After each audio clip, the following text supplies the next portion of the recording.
תודה ולנטינה. Without any further ado, I want to introduce Neil Stewart, the Director of Corporate Outreach at SASB. Neil is a New York-based Director of Corporate Outreach, bringing more than 25 years of experience in and around investors' relations and corporate governance. Previously, he was a Citigroup Vice President, IR Advisory on the ADR team, helping non-US issuers develop IR and ESG strategies. So you can see that he's really in a unique position of experience, both of the IR community and the ESG community. It's almost the perfect positioning for such a discussion. So Neil, first of all, on behalf of the 75 people that are here, I want to really thank you for waking up so early in New York and giving us the time. And I can tell you that he's really a good partner. And we went, since a few years ago that we started to use SASB, we saw that the SASB people, I don't want to say any like, maybe I like other, are very practical, very cooperative, because the standard, the DNA of the standard is very practical. We call it in Hebrew, tachles. They really want to get the main material issues to the investors' communities, because investors really are practical people. So Neil, please, the floor is yours. Thank you, Avri. I really like that. I have to remember that Hebrew word, because I do think that really describes SASB so well. And it's one of the reasons why I wanted to join the organization. The ESG world is really so noisy. It's very hard to see clearly through it. And I think SASB very much shows the way. Very clear, very to the point. Really what we say is SASB cuts through the noise. So Ivry, thank you very much to you and to GoodVision for putting on this event and for inviting me. I'm really pleased to be sharing this this stage with Momo and Gilad and Valentina, and those were very interesting opening remarks, very interesting to hear. So today I'm going to tell you a little bit about SASB as an organization, talk to you about what investors are seeking in terms of SASB disclosure, explain the standards and how they work, and give you some practical tips. So first of all, what is SASB? We're an independent nonprofit organization, and we are merging with the IIRC, the International Integrated Reporting Council. Following that merger, which will close the end of May, we'll be dual headquartered in San Francisco and London. And what SASB does is that we provide industry-specific ESG disclosure standards, connecting businesses and investors on the financial impacts of sustainability. And we do that by setting 77 industry-specific disclosure standards. They're used by companies and investors around the world. And really the purpose of standards is that they ensure consistency over time, comparability between companies, and they allow investors and management and boards to better integrate ESG factors and make more informed decisions. So going on to the next slide, and just to give you an introduction to how SASB is structured and how the standards work, looking at the 11 sectors and 77 industries. If we could go on to the next slide, please. So this is the 11 sectors that we cover, the 77 industries. This is much like a traditional GICS or Bloomberg sector breakdown, but it is different because this is based on companies' sustainability impacts and risks. So you will see, for example, in the bottom center, a sector of renewable resources and alternative energy, including, for example, in lights industries. Or on the top right, a resource transformation sector, including several quite different industries, but all really being impacted by this transition to net zero. So what we do is we produce a separate standard for each of these 77 industries. Now, if we go on to the next slide, you can start to see how we then start with the universe of sustainability issues and break them down or filter them down to the subset for each of those 77 industries. So to begin with, what are we talking about sustainability? Some people think about the environment, or in some cases, they might still be thinking about philanthropy or volunteerism, but we're really defining sustainability very broadly across these 5 dimensions. And the key thing, this is SASB's kind of secret sauce, is that ESG is not one size fits all, especially for financially material issues, which is where SASB's focused. So take just, for example, data security, a social issue. It's important to companies in the software industry, whereas water management would not be material to a software company, but would be to, say, a beverage producer or an oil company or a chip maker. So SASB does this filtering, and our standard setting process determines which issues out of this broad set of issues are most material in each of the 77 industries. So when we say a standard, what is a standard? Quite simply, the standard is the subset of topics and associated accounting metrics to measure against those topics that are relevant in a given industry. So this is SASB's focus, remember, is investors as an audience. Thinking about different stakeholders and different audiences, here we're talking about investors, and what they need to know is what's financially material, what impacts a company's operating performance, its financial condition or balance sheet, and its risk profile, which in turn determines the cost of capital. So all these things are relevant, important to investors, and that's what we would produce in our standards. Going on to the next slide, this is our materiality map. And this is it's a visualization, an interactive tool showing these differences in materiality, showing how different industries have different topics material to enterprise value. So, and similarly, the same topic can be different in different industries. So take climate risk, for example. It is material across the vast majority of the 77 industries, but in very different ways. We're not just talking here about air quality or greenhouse gas emissions.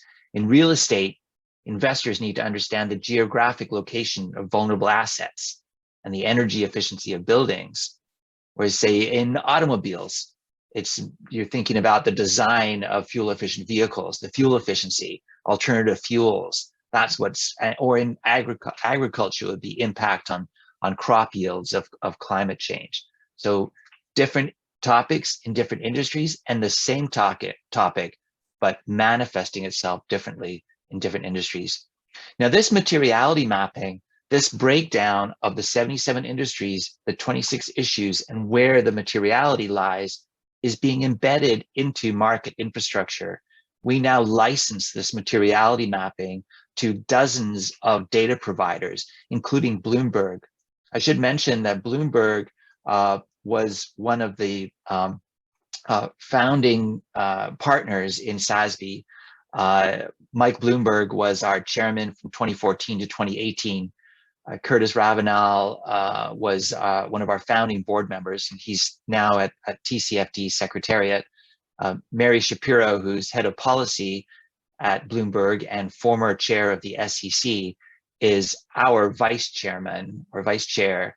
And she, of course, is still head of the TCFD Secretariat.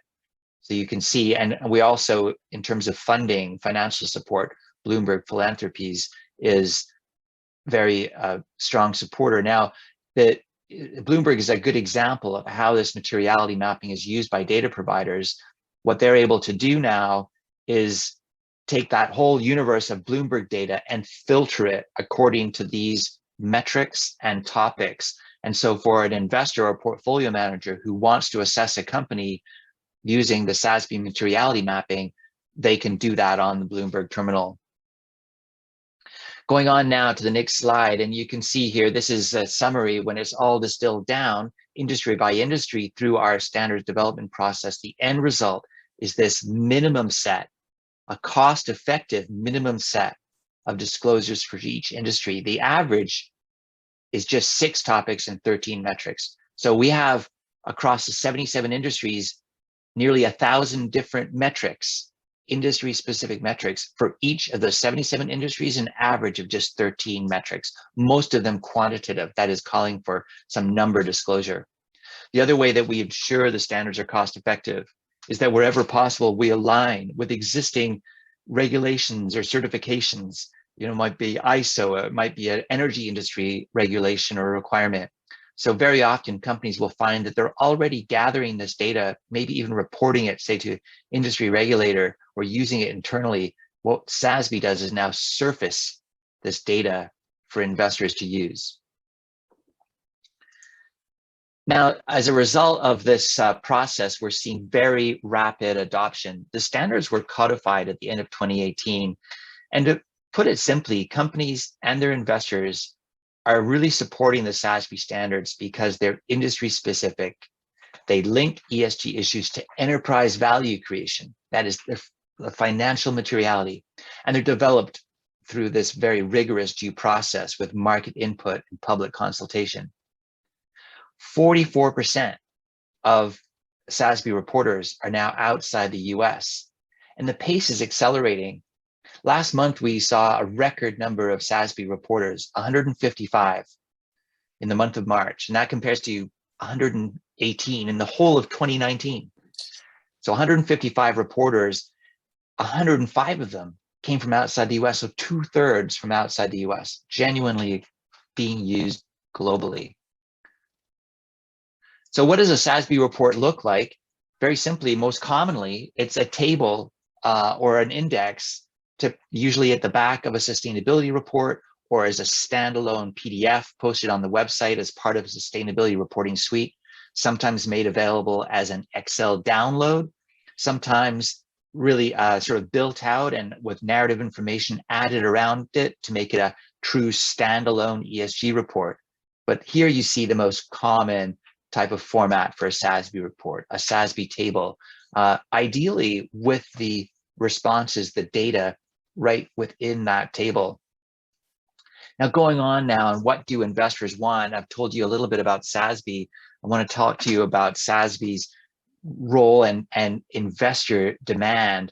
So we've all heard about the letter, the annual letter from BlackRock and Larry Fink to the CEOs of the world's top companies asking for SASB and TCFD disclosure. That is both disclosure aligned with SASB as well as the Task Force on Climate-Related Financial Disclosures. And really, there are others. State Street uses SASB as the basis of their R-factor scoring system. Norges Bank, one of the world's largest sovereign wealth funds, has also called for SASB and TCFD disclosure. But these are just 3 out of hundreds of investors. And I think this is important to recognize. Some people sometimes think only of BlackRock in terms of demanding SASB disclosure, but BlackRock would never have made that request without the complete confidence that this was across the market. And today, more than 200 asset managers representing more than 70 trillion in assets under management support SASB as members of our SASB Alliance or as licensees. They include the world's biggest, as well as the ones on this slide. We have the active ones like Fidelity or Capital Group in Europe, UBS, Norges Bank, as I mentioned, Allianz, and so on, right down the list, the biggest investors in the world. And if you look at the next slide, this is the heart of our investor support, our investor advisory group, working with us week in, week out, both incorporating SASB into their engagement discussions with companies, encouraging SASB disclosure, but also working on the integration of SASB standards into the investment processes. And again, many IAG members asking for SASB and TCFD.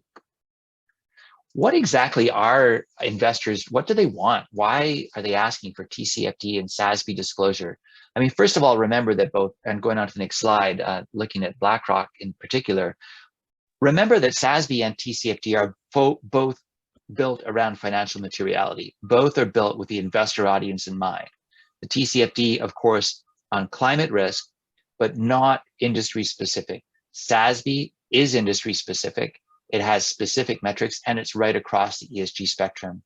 So if you think about why investors like BlackRock are asking for SASB disclosure, on the one hand, that disclosure helps them in their investment processes very clearly. It ensures accurate data, ensures comparable and consistent data to work into their portfolios, their portfolio risk assessment, into their investment processes.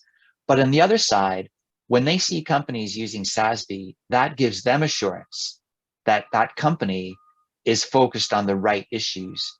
that company is incorporating the ESG data into its strategy, its risk management, and thus ultimately improving performance. So you can think about it in kind of two ways, both promoting the integration into the investment process of the data, but also encouraging that good management and risk management of companies. The other way that we see in the next slide, the other way that we see SASB really embedded into the market now is an increasing number of voting policies, stewardship guidelines, and other reports from the buy side, from investors and the capital markets more generally, building SASB into proxy voting policies. Now, going on to some practical tips for SASB reporting, it all starts, and I want to make sure this is not overlooked, our standards application guidance. This is not industry specific. When you go to download your industry standard, you can download this at the same time. It's a very concise 4-page document providing very key information, such as what to do if you need to modify or omit a metric, and very importantly, how to add additional narrative disclosure. So in the next slide, thinking about a narrative description, what does that mean? We suggest that even when the response is just a number, even if it's just a quantitative response, a company may well provide context and color, help the investor understand that data by talking about the governance, the strategy, the risk management, and how the metrics are used. And this is very much similar and aligned with the TCFD, and there's no coincidence. We, as I said, we grew up together with the TCFD, and we made sure that this was most important in the narrative description. I am listening, but you... If you could please mute yourself. Thank you. And then going on, some best practices that we hear from investors, just very important things, again, practical tips, consistent measures over time, and if possible, a time series. Some companies are actually reporting SASB data over 3 years or 5 years to give investors that directionality without having to look back and find the data historically. They want that context, that narrative description that I just mentioned. Especially, they want to know if the company is omitting or modifying a particular metric in its industry standard or standards that the company might be using. So some companies will simply pick maybe the 8 metrics that they're ready to report on or that are relevant to their business and ignore the other 5 or 6 metrics. And an investor would not know unless they did a line-by-line comparison. And if they do notice they're missing, they might wonder why. Is the company cherry-picking metrics, for example? So it's important to indicate when a company's omitting a metric and give the rationale why. Is it because it's not relevant? Is it because you don't have the data yet? Or maybe because you can't report it for competitive reasons? Lastly, on this section, I'll just point the way to some resources, especially our implementation primer. It's a really great place to start. A lot of case studies, worksheets, and links to help companies adopt SASB. And just in the last couple of minutes before we go to questions, I want to talk about SASB's very active role in the broader trends around sustainability disclosure. And there really has been incredible progress. As Momo and as Ivry referred to, the pace of change is staggering. And again, perhaps because of COVID, not despite it, as Momo said. So the driving this change, we see regulators like the Israeli Securities Authority, as Valentina mentioned. We see stock exchanges, and we see standard setters and framework providers like SASB. So if we could go advance the slide, please. And one more. First of all, very important announcement, SASB is merging with the IARC. And this really answers the call for convergence, for harmonization. It globalizes both organizations. It's a natural fit because we're both focused on investors and their needs for data and information. 2 key questions to answer. 1, does it change the standards? Does it change the IR framework? The answer is no, it does not. This is a new organization with 3 products: integrated reporting, SASB standards, and integrated thinking which is really a management process for integrating these concepts into governance and strategy. So now companies will have access under one roof to both the reporting framework, the principles-based framework, that is IR framework, and also the industry-specific topics and metrics in the SASB standards. The other key question is this meant to somehow compete or offer an alternative to what the IFRS Foundation is creating with a global sustainability standards board? The answer is definitely not. This instead is made to be a partner or a supporter to the IFRS Foundation.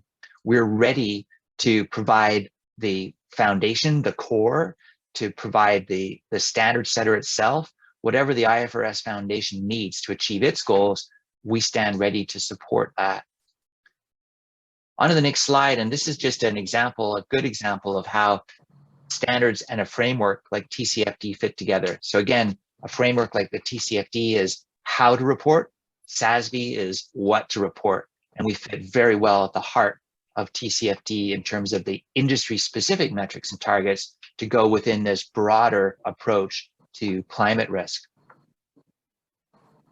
The next slide, and this is the IFRS Foundation working very quickly to create a global sustainability standards board. And just the most recent announcement is that they have created a working group that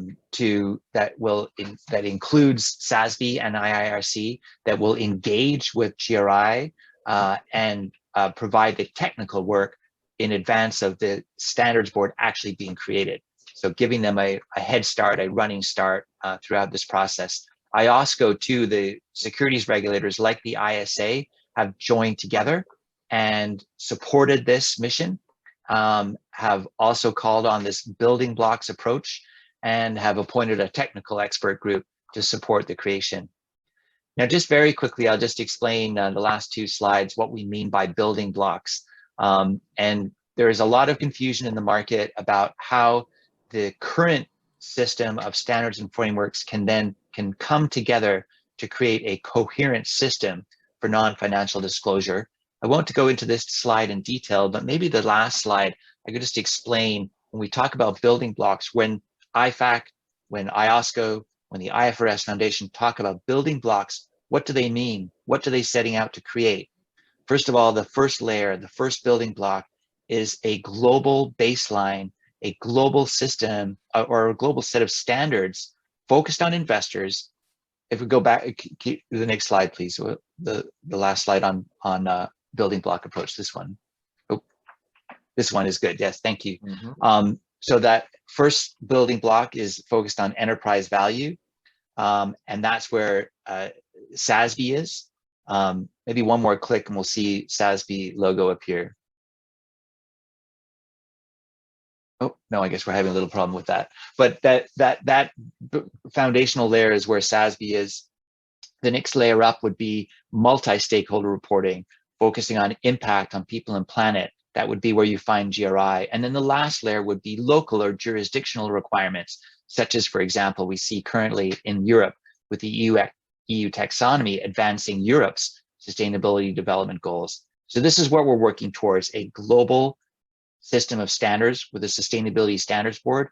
And we see that's where TCFD and SASB are in that foundational layer. That concludes my slides, and I'd be happy to carry on and continue the discussion with any questions that you might have.